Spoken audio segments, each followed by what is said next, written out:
Assalamu alaikum wa rahmatullahi wa barakatuhu. Welcome back to my channel, My Journey of Islam. இன்ஷா அல்லாஹ் இந்த வீடியோல நம்ம தர்கா வழிபாடு அப்படிங்கிறது எவ்வளவு பெரிய சீர்கேடு அப்படிங்கிறதுக்கான ஒரு விளக்கத்தை தான் பார்க்க போறோம். சோ இன்றைய காலம் எவ்வளவுதான் நவீனமானாலும் நம் இஸ்லாம் மார்க்கத்தின் அடிப்படையில எந்தெந்த விஷயங்கள் நம்ம செய்யணும், எந்தெந்த விஷயங்கள் செய்யக்கூடாது, எது சரி எது தவறு அப்படிங்கிற விஷயங்கள் மொபைல்கள் மூலமாகவும் சரி நேரடியாகவும் சரி இன்றைக்கு சொல்லப்பட்டுதான் வருது. அதிகம் பரப்பப்பட்டுதான் வருது நம்ம முந்தைய காலத்தை கம்பேர் பண்றப்ப. ஆனா எவ்வளவு விஷயங்கள் சொல்லப்பட்டாலும் பரப்பப்பட்டாலும் தெரிஞ்சுக்கிட்டாலும் கொஞ்சம் கூட விழிப்புணர்வு இல்லாம அல்லாஹ் என்ன சொல்லிருக்கான் அப்படிங்கறத உணராம செய்யக்கூடிய ஒரு செயல்தான் இந்த தர்கா வழிபாடு அப்படிங்கிறது. சோ இந்த தர்கா வழிபாட நம்ம செய்யலாமா செய்யக்கூடாதா? செய்யக்கூடாது அப்படின்னா அதற்கான காரணம் என்ன, அதற்கான விளக்கம் என்ன அப்படின்னு சொல்லி பார்க்கிறப்போ அல்லாஹ்வினுடைய ஒரு சில அழகான வசனங்களே இதற்கான விளக்கத்தை அழகாக எடுத்துரைக்க கூடியதாக இருக்கு.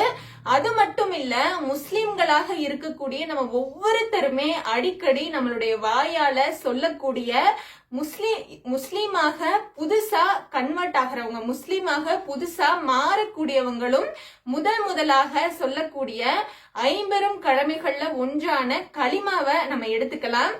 நம்ம எல்லாருமே அடிக்கடி சொல்லுவோம் லா இலாஹ இல்லல்லாஹ் முஹம்மதுர் ரசூலுல்லாஹ் என்று. அதாவது வணக்கத்திற்குரியவன் அல்லாஹ்வை தவிர வேறு யாரும் இல்லை, முஹம்மது நபி ரசூல் ஸல்லல்லாஹு அலைஹி வஸல்லம் அவர்கள் அல்லாஹ்வின் இறை தூதராக இருக்கின்றார்கள் என்று. சோ இந்த ஒரு கலிமாவை நம்ம எத்தனை தடவைகள் சொல்லி இருந்தாலும் அதை நம்ம இதனுடைய அர்த்தம் இதுதான், அல்லாஹ்னா யாரு அப்படிங்கறத உணர்ந்து நம்ம சொல்லியிருந்தோம்னா, அதற்கான அர்த்தத்தை நம்ம முழுமையாக உணர்ந்திருந்தோம் அப்படின்னு சொன்னா நிச்சயமா இந்த தர்கா வழிபாடு அப்படிங்கிற ஒரு விஷயம் நம்ம கிட்ட இருக்காது. பாருங்க, அதுலயே அழகா இருக்கு அதனுடைய அர்த்தம். வணக்கத்திற்கு தகுதியானவன் அல்லாஹ் மட்டும்தான், நபி அவர்கள் அல்லாஹ்வினுடைய இறை தூதராக இருக்கின்றார்கள் என்று. சோ நிச்சயமா அல்லாஹ் நமக்கு சிந்திக்கக்கூடிய அறிவை கொடுத்திருக்கான். சோ ஒரு விஷயத்த நம்ம செய்யறோம், அல்லாஹ்வினுடைய இபாதத்துகள்ல ஈடுபடுறப்போ நம்ம ஒரு விஷயத்த செய்யறோம் இல்ல ஓதுறோம் அப்படின்னு சொன்னா அதனுடைய அர்த்தத்தை விளங்கி அது என்ன அப்படிங்கறத நம்ம உணர்ந்து செய்தாலே இந்த மாதிரியான பெரும் பாவங்கள்ல இருந்து நம்ம விடுபடுவதற்கான, நம்ம செய்யாம இருப்பதற்கான வாய்ப்பு அதிகமாகவே இருக்கு. சோ இந்த ஒரு கலிமாவே தர்கா வழிபாடு அப்படிங்கிறது எவ்வளவு பெரிய தவறான ஒரு செயல் அப்படிங்கறத நமக்கு தெளிவாகவே எடுத்துரைக்குது.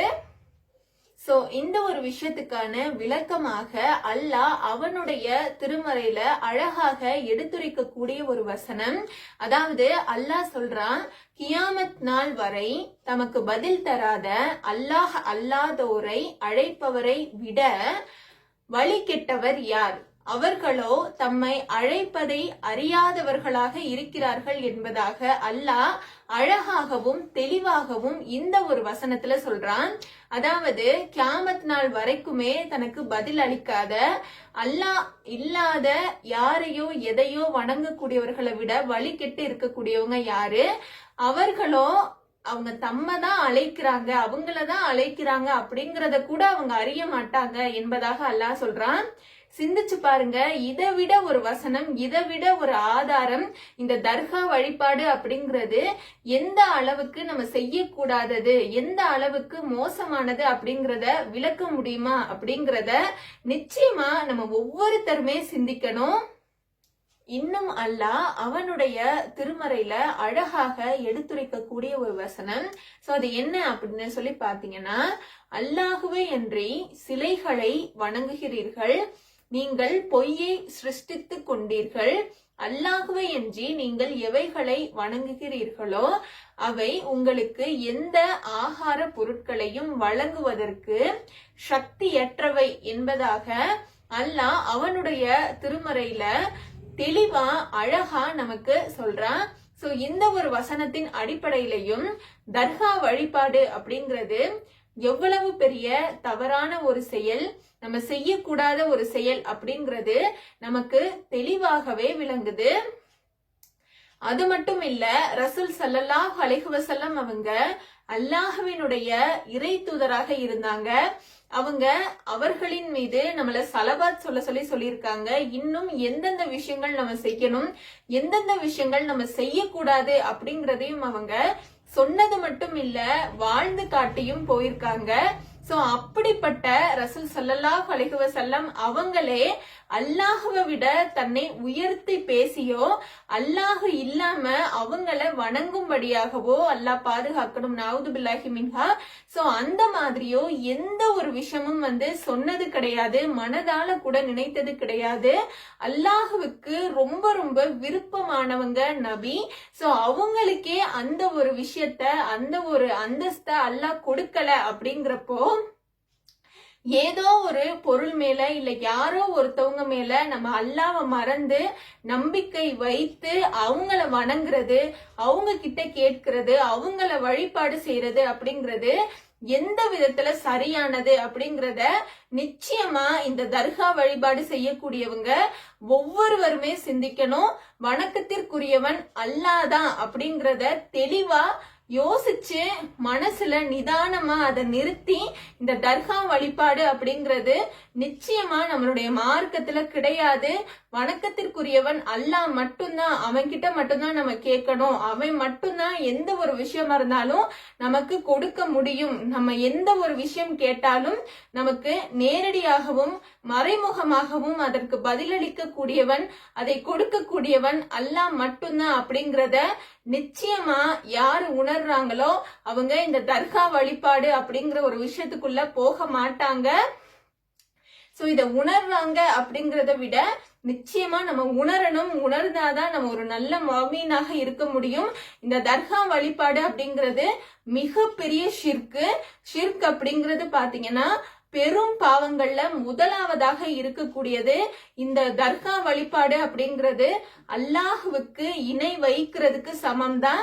சோ இந்த தர்கா வழிபாடு செய்யக்கூடிய ஒவ்வொரு தவங்களும் இது எவ்வளவு பெரிய பாவம், இது எவ்வளவு பெரிய தவறான செயல் அப்படிங்கறத உணர்ந்து இந்த ஒரு விஷயத்துல இருந்து தயவு செய்து விலகுங்க. இது மாதிரி ஒரு மோசமான ஒரு செயல், அல்லாஹ்வுக்கு இணை வைக்கக்கூடிய ஒரு செயல் எதுவுமே கிடையாது.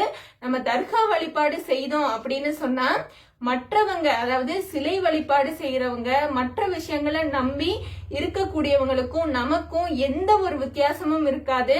ரசூல் ஸல்லல்லாஹு அலைஹி வஸல்லம் அவங்க சொன்னாங்க, யார் ஒருத்தவங்க அந்நிய கலாச்சாரத்தை பின்பற்றுறாங்களோ அவங்க அவங்கள சார்ந்தவங்க தான் என்பதாக. சோ நம்ம அல்லாஹ்வினுடைய அடியானாக இஸ்லாம் மார்க்கத்தின் அடிப்படையில இந்த சமூகத்தை சார்ந்தவங்களாக இருக்கணுமா, இல்ல சிலை வழிபாடு செய்யக்கூடிய மற்ற அந்நிய கலாச்சாரத்தை சேர்ந்தவங்களாக இருக்கணுமா அப்படிங்கறத முடிவு செய்ய வேண்டியது நம்ம கையில தான் இருக்கு.